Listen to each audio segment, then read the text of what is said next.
আসসালামু আলাইকুম। প্রবাসী সংবাদে সবাইকে স্বাগত জানাচ্ছি। সৈয়দা তারানা তাবাসসুম। বিস্তারিত সংবাদের শুরুতেই জানিয়ে দিচ্ছি ফ্রেমওয়ার্ক ফাইন্যান্স লিমিটেড প্রবাস সংবাদ শিরোনাম। যুক্তরাষ্ট্রে এক সপ্তাহ আইসের হাতে ৩ মৃত্যু, সমালোচনার মুখে গাড়ি তল্লাশি, সাময়িকভাবে স্থগিত ঘোষণা। নিউ ইয়র্কে এনওয়াইপিডির অব্যবহৃত পার্কিং লটে আবাসনের পরিকল্পনা, তৈরি হবে ১৩১টি সাশ্রয়ী ইউনিট। নিরাপত্তার ঝুঁকিতে যুক্তরাষ্ট্রের সুপ্রিম কোর্টের বিচারপতিরা, কোর্টের নিরাপত্তা বাজেট বাড়ানোর দাবি।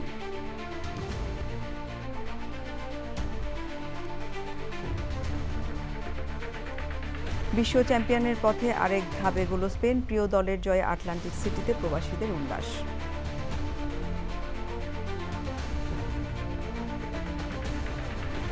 এবং যুক্তরাষ্ট্র ইরান সামরিক উত্তেজনায় হরমুজ প্রণালী ঘিরে অস্থিরতা, আন্তর্জাতিক বাজারে বেড়েছে জ্বালানি তেলের দাম।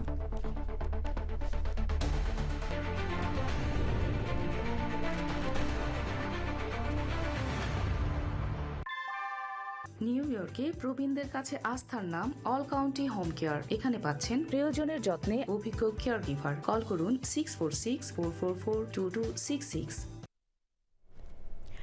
সংবাদ শিরোনামগুলো জানাচ্ছিলাম। এখনকার এই সংবাদ আয়োজন একই সঙ্গে চ্যানেল আইয়ের ইউটিউব চ্যানেলে এবং চ্যানেল আইয়ের ওটিটি প্ল্যাটফর্ম আইস্ক্রিনে লাইভ স্ট্রিম হচ্ছে। এবারে পুরো সংবাদ, আর শুরুতেই ইউএসএ সংবাদ।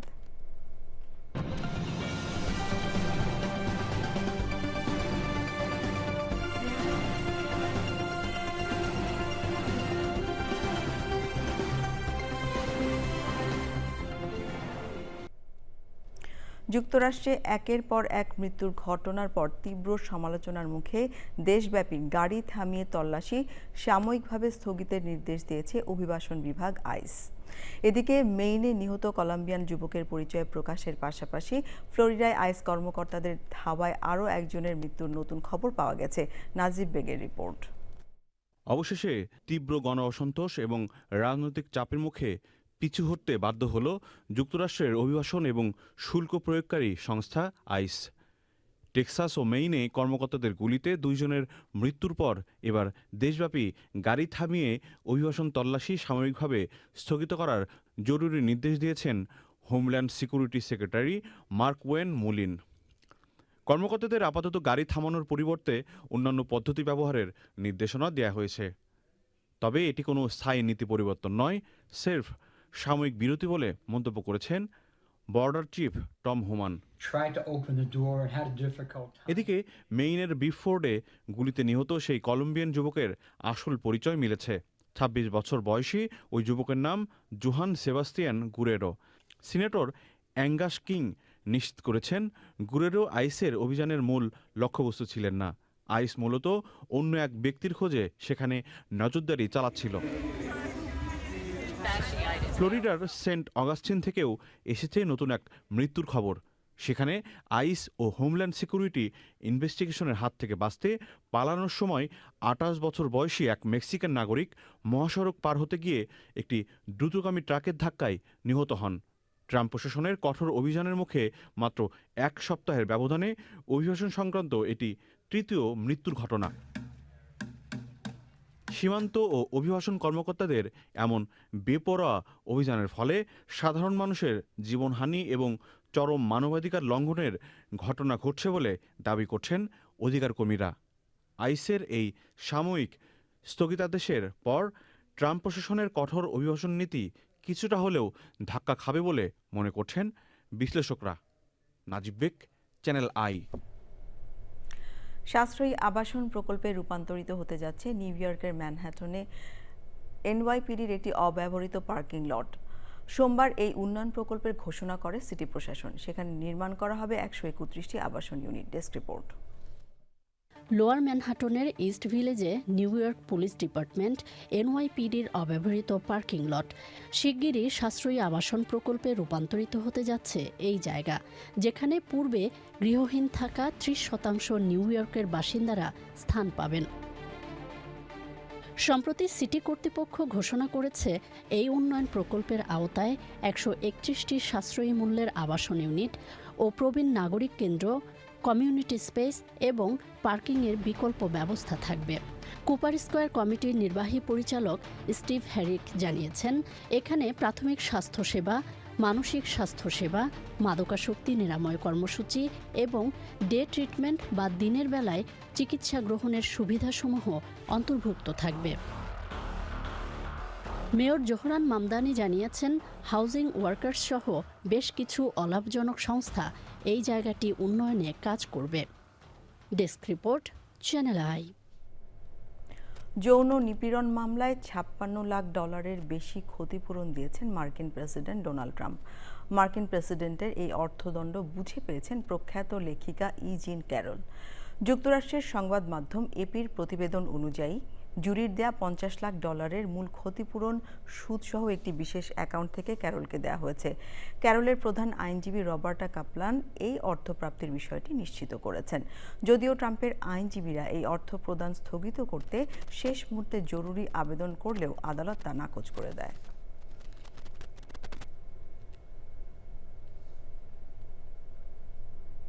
যুক্তরাষ্ট্রের সুপ্রিম কোর্টের বিচারপতিদের উপর ক্রমাগত হুমকি বৃদ্ধি পাওয়ায় তাদের ব্যক্তিগত ও পারিবারিক নিরাপত্তা মারাত্মক ঝুঁকির মুখে পড়েছে। ওয়াশিংটনে এক বিশেষ বাজেট শুনানিতে কংগ্রেসের মুখোমুখি হয়ে এই উদ্বেগের কথা জানিয়েছেন দুই শীর্ষ বিচারপতি। পরিস্থিতি মোকাবেলায় সুপ্রিম কোর্টের নিরাপত্তা বাজেট বাড়ানোর জোর দাবিও জানানো হয়েছে। বিস্তারিত ডেস্ক রিপোর্টে। 2019 সালের পর এই প্রথম যুক্তরাষ্ট্রের সুপ্রিম কোর্টের বিচারপতিরা কংগ্রেসের মুখোমুখি হলেন। হাউস অ্যাপ্রোপ্রিয়েশন সাবকমিটির সামনে হাজির হয়ে বিচারপতিরা জানান, সাম্প্রতিক সময়ে তাদের লক্ষ্য করে সহিংসতার হুমকি আশঙ্কাজনকভাবে বেড়েছে। ডেমোক্র্যাট কংগ্রেস সদস্য স্টেনি হেয়ার জানান, চলতি বছরেই কেবল 200 জনের বেশি ফেডারেল বিচারক নানা হুমকির সম্মুখীন হয়েছেন, যা বিচার ব্যবস্থার স্বাধীনতায় বড় আঘাত। According to the U.S. Marshal Service, more than 200 federal judges have had threats made against them in this fiscal year alone. Supreme কোর্টের অ্যাসোসিয়েট জাস্টিস এমি কোনি ব্যারেট বলেন, বিচার বিভাগে দায়িত্ব পালন করতে গিয়ে অনেক কঠিন পরিস্থিতির মুখোমুখি হতে হচ্ছে তাদের। Performing this service was going to put me in the position of explaining to my children what a bulletproof vest was and why I had to wear one. শুনানিতে বিচারপতি এলিনা কেগান সুপ্রিম কোর্টের বিচারপতি ও তাদের পরিবারের সদস্যদের নিরাপত্তা নিশ্চিত করতে আগামী অর্থবছরের জন্য $22 কোটি 80 লাখ বাজেট প্রস্তাবের পক্ষে যুক্তি দেন, যা গত বছরের তুলনায় প্রায় 10% বেশি। That we better recognize that at least sometimes there is a need for additional information, and we have issued opinions and sometimes majority and dissenting opinions accordingly. এছাড়া সুপ্রিম কোর্টের সাম্প্রতিক কিছু স্পর্শকাতর রায় এবং বিচারপতিদের নৈতিক আচরণবিধি সংস্কারের মতো গুরুত্বপূর্ণ বিষয়েও আইন প্রণেতাদের বিভিন্ন প্রশ্নের জবাব দেন দুই বিচারপতি। Desk report, channel I. যুক্তরাষ্ট্রে বছরে 2 বার ঘড়ির কাঁটা পরিবর্তনের দীর্ঘদিনের প্রথা চিরতরে বাতিলের লক্ষ্যে হাউস অব রিপ্রেজেন্টেটিভসে একটি ঐতিহাসিক বিল পাশ হয়েছে। মঙ্গলবার পাশ হওয়া এই বিলটির লক্ষ্য ডে লাইট সেভিং টাইমকে স্থায়ী রূপ দেয়া।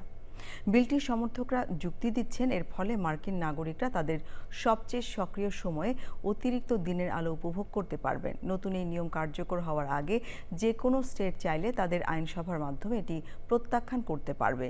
তবে আইন হিসেবে চূড়ান্ত অনুমোদনের জন্য বিলটি এখন সিনেটে পাশ হতে হবে, যদিও সিনেট এটি পাশ করবে কিনা তা স্পষ্ট নয়। যুক্তরাষ্ট্রে মানব পাচারের আন্তর্জাতিক চক্রে জড়িত থাকার অভিযোগে বাংলাদেশি নাগরিক সাইফুল্লাহ আল মামুনকে টেক্সাস আদালতে হাজির করা হয়েছে। মার্কিন বিচার বিভাগের অভিযোগে বলা হয়েছে, ব্রাজিলে বিদেশিদের আশ্রয় ও যাওয়ার ব্যবস্থা করতেন মামুন।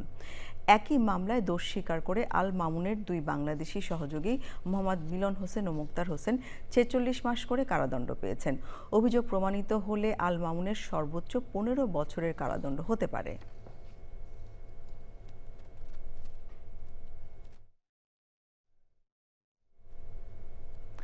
নিউ জার্সির মরিস টাউনের একটি ডিজাইনার হ্যান্ডব্যাগের বুটিকে দিনের আলোয় ডাকাতির ঘটনা ঘটেছে। রোববার বিকেল ৩টার দিকে মুখোশ পরা ৫ ব্যক্তি একটি বুটিকে ঢুকে মুহূর্তের মধ্যে বিপুল পরিমাণ ডিজাইনার হ্যান্ডব্যাগ লুট করে পালিয়ে যায়। দোকানের সিসিটিভি ফুটেজে দেখা যায় মুখোশধারীরা হঠাৎ দোকানে প্রবেশ করে দ্রুত হাতে যা পায় তাই নিয়ে বেরিয়ে যায়। এ সময় আতঙ্কিত ক্রেতারা নিরাপত্তার জন্য দোকান থেকে দৌড়ে বেরিয়ে যান। দোকানের মালিক জানান, ডাকাতরা আনুমানিক 40,000 মার্কিন ডলার মূল্যের হ্যান্ডব্যাগ নিয়ে গেছে।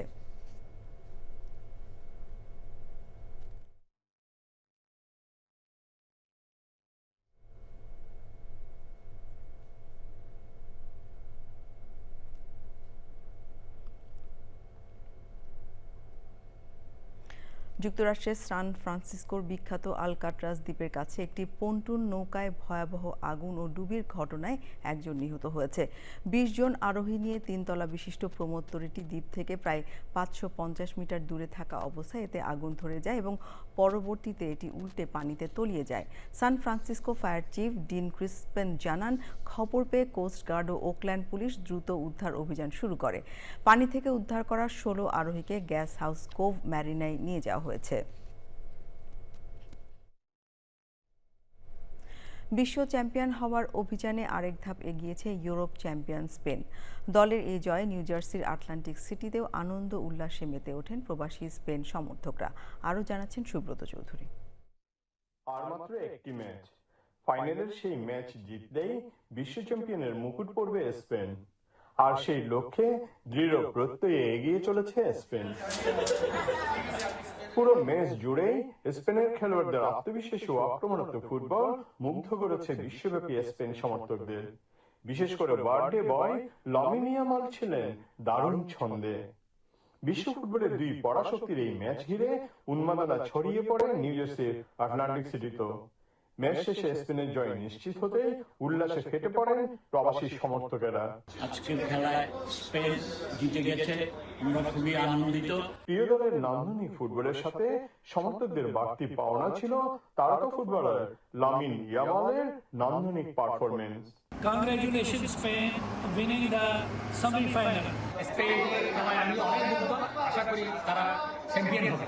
ম্যাচ শেষে সমর্থকেরা আশা প্রকাশ করেন স্পেনের এই জয়যাত্রা ফাইনাল ম্যাচেও অব্যাহত থাকবে এবং শেষ পর্যন্ত বিশ্ব চ্যাম্পিয়নের মুকুট পড়বে দলটি। স্পেন জয়লাভ করাতে তাদের সমর্থকরা খুব খুশি। তারা আশায় বুক বেঁধে আছেন ফাইনালে স্পেন প্রতিপক্ষকে পরাজিত করে বিশ্বকাপের শিরোপা জয়লাভ করবে।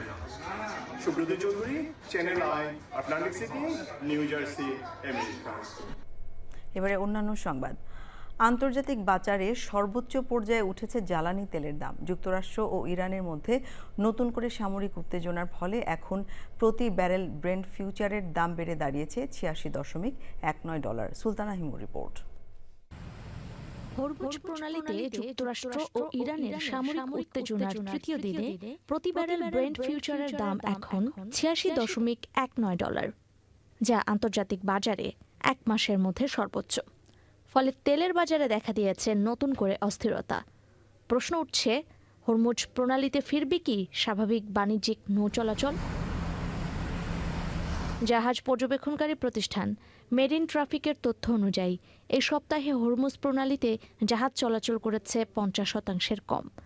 বাজার বিশ্লেষকদের দাবি, উভয় পক্ষের মধ্যে সামরিক অবস্থান শান্ত না হলে তেলের বাজারে বড় ধরনের মূল্য বৃদ্ধির ঝুঁকি থেকে যাচ্ছে। তেলের দাম $100-এও উঠতে পারে বলে শঙ্কা বিশ্লেষকদের। মার্কিন জ্বালানি মন্ত্রণালয় এক বিবৃতিতে জানিয়েছে, বাজারে পর্যাপ্ত সরবরাহ বজায় রাখতে যুক্তরাষ্ট্রের সামরিক বাহিনী তেল প্রবাহ অব্যাহত রাখবে। Sultana Himu, channel I. জাতিসংঘ মহাসচিব অ্যান্তোনিও গুতেরেসকে চিঠি লিখে যুক্তরাষ্ট্রের বিরুদ্ধে যুদ্ধাপরাধের অভিযোগ তুলেছেন জাতিসংঘে ইরানের স্থায়ী প্রতিনিধি আমির সাইদ ইরাভানি। চিঠিতে ইরান যুদ্ধ প্রসঙ্গে তিনি লেখেন, যুক্তরাষ্ট্র আগ্রাসনকারী ভুক্তভোগী নয়। হরমুজ প্রণালী দিয়ে চলাচলকারী সব ধরনের পণ্যবাহী জাহাজের উপর 20% শুল্ক আরোপের ঘোষণা প্রত্যাহার করে নিয়েছেন মার্কিন প্রেসিডেন্ট ডোনাল্ড ট্রাম্প। শুল্কের পরিবর্তে মধ্যপ্রাচ্যের মিত্র দেশগুলোর সাথে বড় পরিসরে বাণিজ্যিক ও বিনিয়োগ চুক্তির সিদ্ধান্ত নিয়েছেন তিনি। শুল্ক আদায়ের সিদ্ধান্ত থেকে সরে এলেও হরমুজ প্রণালী দিয়ে চলাচলকারী জাহাজের উপর কঠোর মার্কিন নৌ অবরোধ পুনর্বহাল রেখেছেন ট্রাম্প। ইসরায়েলের প্রধানমন্ত্রী বেনিয়ামিন নেতানিয়াহু হুঁশিয়ারি দিয়ে বলেছেন, ইরান ইসরায়েলে হামলা চালালে জবাবে বহুগুণ শক্তিশালী ও কঠোর হামলা চালানো হবে। যুদ্ধকালীন অভিযানে প্রথমবারের মতো চালকবিহীন নৌযান সি ড্রোন ব্যবহার করে ইরানের বন্দর আব্বাস নৌ ঘাঁটিতে আক্রমণ চালিয়েছে মার্কিন সেন্ট্রাল কমান্ড। কাতারের সাবেক আমির শেখ হামাদ বিন খলিফা আল থানির মৃত্যুতে বাংলাদেশে রাষ্ট্রীয় শোক পালিত হয়েছে। শোক জানাতে মঙ্গলবার দোহায় পৌঁছান বিভিন্ন দেশ ও অঞ্চলের নেতারা। তাদের স্বাগত জানিয়েছেন বর্তমান আমির Sheikh Tamim bin Hamad Al Thani. দোহার লুজাইল প্রাসাদে রাজপরিবারের সদস্যদের সঙ্গে উপস্থিত থেকে তিনি শোক প্রকাশ করতে আসা নেতাদের স্বাগত জানান। শোক জানাতে আসা নেতাদের মধ্যে ছিলেন লেবানন, মিশর ও কোমোরোসের প্রেসিডেন্ট এবং সুইজারল্যান্ডের ভাইস প্রেসিডেন্ট। ৭৪ বছর বয়সী সাবেক আমির শেখ হামাদ বিন খলিফা আল থানি রোববার মারা যান। কাতারের শাসক হিসেবে তিনি দেশটিতে কূটনীতিক, গণমাধ্যম, বৈশ্বিক বিনিয়োগের ক্ষেত্রে গুরুত্বপূর্ণ শক্তিতে পরিণত করেন। পরে প্রচলিত রীতি ভেঙে স্বেচ্ছায় নিজের ছেলে Sheikh Tamim bin Hamad Al থানির কাছে ক্ষমতা হস্তান্তর করেন। ১৬ বছরের কম বয়সীদের জন্য সামাজিক যোগাযোগ মাধ্যম ব্যবহারে নিষেধাজ্ঞার ১ মাসের মাথায় এবার ১৭ বছর বয়সীদের জন্য মাঝরাতের পর সামাজিক যোগাযোগ মাধ্যম ব্যবহারে নিষেধাজ্ঞা জারির পরিকল্পনা করেছে যুক্তরাজ্য সরকার। নতুন এই নিষেধাজ্ঞা ২০২৭ সালের শুরুর দিকে কার্যকর হওয়ার কথা। যুক্তরাজ্য সরকার জানিয়েছে, প্রবেশাধিকার নিয়ন্ত্রণের অংশ হিসেবে ইনস্টাগ্রাম ও ফেসবুকের মতো প্ল্যাটফর্মে কিশোর কিশোরীদের জন্য রাত ১২টা থেকে সকাল ৬টা পর্যন্ত নিষেধাজ্ঞা জারি করা হবে। এমন একটি ব্যবস্থা চালু করা হবে যাতে একটানা স্ক্রলিংয়ের মতো আসক্তিকর ফিচারগুলো স্বয়ংক্রিয়ভাবে বন্ধ থাকে। গত জুনে ১৬ বছরের কম বয়সীদের জন্য Snapchat, TikTok, YouTube, Instagram, Facebook সহ বিভিন্ন সামাজিক যোগাযোগ মাধ্যম ব্যবহারে নিষেধাজ্ঞা দেয় যুক্তরাজ্য সরকার। যুক্তরাজ্যের প্রযুক্তিমন্ত্রী লিজ কেন্ডাল এক বিবৃতিতে জানান, এই উদ্যোগ কিশোর কিশোরীদের প্রয়োজনীয় ঘুম নিশ্চিত করার পাশাপাশি স্কুল, কলেজে মনোযোগ ধরে রাখা এবং পরিবার ও বন্ধুদের সঙ্গে মানসম্মত সময় কাটাতে সহায়তা করবে। পর্তুগালের ঐতিহ্যবাহী ও অন্যতম প্রধান বন্দর নগরী পোর্তোর বাসিন্দাদের জন্য যুগান্তকারী উপহার দিয়েছে স্থানীয় নগর প্রশাসন। শহরের যাতায়াত ব্যবস্থাকে সম্পূর্ণ পরিবেশ বান্ধব, সহজ ও সাশ্রয়ী করতে পোর্তো সিটি কর্পোরেশনের উদ্যোগে চালু হয়েছে সম্পূর্ণ বিনামূল্যে বাস ও ট্রাম সেবা। এখন থেকে নির্দিষ্ট নিয়ম মেনে স্থানীয় বাসিন্দারা কোনো ভাড়া ছাড়াই শহরের অভ্যন্তরে এই গণপরিবহন সেবা ব্যবহার করতে পারবেন। সিটি কর্পোরেশন জানিয়েছে, এই উদ্যোগের ফলে সাধারণ মধ্যবিত্ত পরিবার, চাকরিজীবী ও শিক্ষার্থীদের মাসিক যাতায়াত খরচ এক ধাক্কায় শূন্যে নেমে আসবে। কানাডার প্রধানমন্ত্রী মার্ক কার্নি বিরোধী দল কনজারভেটিভ পার্টির এমপি রিচার্ড মার্টেলকে সিনেটে নিয়োগ দিয়ে দেশটির সংসদীয় রাজনীতিতে একটি বিরল দৃষ্টান্ত স্থাপন করেছেন। তবে এমন ঘটনা কানাডার ইতিহাসে এটি প্রথম নয়। গত সপ্তাহে কার্নি তার প্রথম দফার সিনেট নিয়োগে মার্টেলকে মনোনীত করেন। এতে হাউস অব কমন্সে কনজারভেটিভদের একটি ভোট কমে গেছে এবং তার আসন শূন্য হওয়ায় সেখানে উপনির্বাচন হবে। ওই আসনে ক্ষমতাসীন লিবারেল পার্টির জয়ের সুযোগও তৈরি হয়েছে। প্রাথমিকভাবে রিচার্ড মার্টেল অসম্পৃক্ত সিনেটর হিসেবে দায়িত্ব পালন করবেন, যদিও সিনেটে কনজারভেটিভদের নিজস্ব ককাস রয়েছে।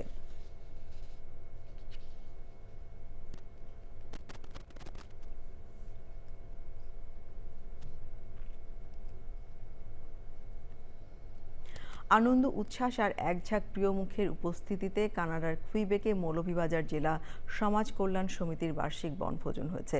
সাংস্কৃতিক অনুষ্ঠান, সকল বয়সীদের খেলা ও ঐতিহ্যবাহী খাবার উপভোগের মধ্যে কেটেছে দিনটি। কানাডার মন্ট্রিল থেকে বিস্তারিত জানাচ্ছেন খলিলুর রহমান জুয়েল। উৎসবমুখর পরিবেশে দিনব্যাপী আয়োজনে অংশ নেন বিপুল সংখ্যক প্রবাসী বাংলাদেশিরা। সকাল থেকে শুরু করে দিনব্যাপী নানা আয়োজনে ভরপুর ছিল এই বনভোজন। অনুষ্ঠানকে প্রাণবন্ত করে তুলতে শিশুদের দৌড় প্রতিযোগিতা, বড়দের জন্য রশি টানাটানি, হাড়িভাঙা ও বালিশ খেলার মতো ঐতিহ্যবাহী আয়োজন ছিল চোখে পড়ার মতো। এছাড়াও ছিল স্থানীয় শিল্পীদের অংশগ্রহণে সাংস্কৃতিক অনুষ্ঠান, যা উপস্থিত দর্শকদের মাঝে বাড়িয়ে দেয় উৎসবের আমেজ। দিনভর আনন্দ, উচ্ছ্বাস আর টানটান উত্তেজনায় ভরপুর এই আয়োজন প্রবাস থেকেও শিকড়ের সঙ্গে বন্ধনের এক অনন্য উদাহরণ হয়ে ওঠে। এবং যারা আসবেন সবাইকে মিলিয়েই আমরা আজকের অনুষ্ঠানকে সফল এবং সার্থক করবো ইনশাআল্লাহ। এবং কৃতজ্ঞতা প্রকাশ করছি আপনারা সবাই অন টাইমে চলে এসেছেন।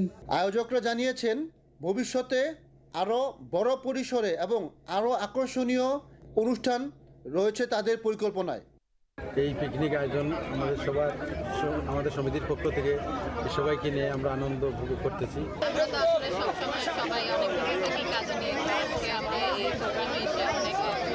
অনুষ্ঠানটি সফল করতে বিশেষ ভূমিকা রাখেন শাহিন আহমেদ, সৈয়দ আজাদ আলী, জলিল রহমান এবং সমিতি সভাপতি জালালুর রহমান জালাল, সাধারণ সম্পাদক নাসিম উদ্দিন এবং Shafiqur Rahman, Khalilur Rahman Jewel, channel I, Montreal, Canada.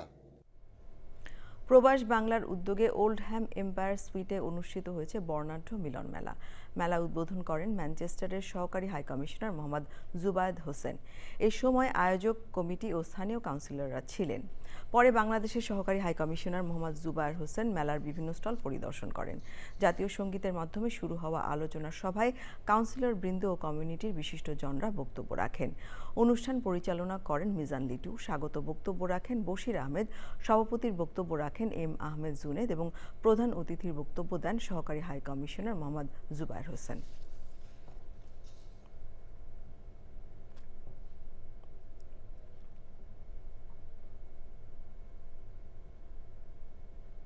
সংবাদ শেষ করব, তবে যাবার আগে ফ্রেমওয়ার্ক ফাইন্যান্স লিমিটেড প্রবাস সংবাদ শিরোনামগুলো জানিয়ে দিচ্ছি আরও একবার। যুক্তরাষ্ট্রে এক সপ্তাহে আইসের হাতে 3 মৃত্যুর সমালোচনার মুখে গাড়ি তল্লাশি সাময়িকভাবে স্থগিত ঘোষণা। নিউ ইয়র্কে এনওয়াইপিডির অব্যবহৃত পার্কিং লটে আবাসনের পরিকল্পনা, তৈরি হবে 131টি সাশ্রয় ইউনিট। নিরাপত্তার ঝুঁকিতে যুক্তরাষ্ট্রের সুপ্রিম কোর্টের বিচারপতিরা, কোর্টের নিরাপত্তা বাজেট বাড়ানোর দাবি।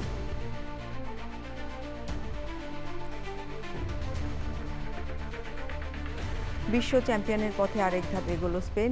প্রিয় দলের জয়, আটলান্টিক সিটিতে প্রবাসীদের উল্লাস।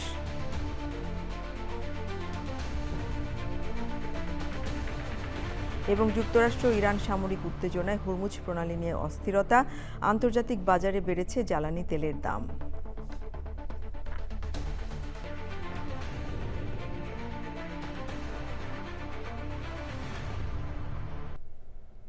দেশের সবচেয়ে জনপ্রিয় টেলিভিশন চ্যানেল আয়ের সর্বশেষ সংবাদ জানতে ভিজিট করুন channelionline.com। আমাদের সোশ্যাল মিডিয়া প্ল্যাটফর্মগুলোর পাশাপাশি যুক্ত থাকুন ওটিটি প্ল্যাটফর্ম আইস্ক্রিনের সাথে। বিশ্বকাপের সবগুলো ম্যাচ দেখা যাবে চ্যানেল আয়ের জনপ্রিয় ওটিটি প্ল্যাটফর্ম আইস্ক্রিনে। এই ছিল আমাদের প্রবাস সংবাদ আয়োজন। ধন্যবাদ সবাইকে এতক্ষণ সঙ্গে থাকবার জন্য।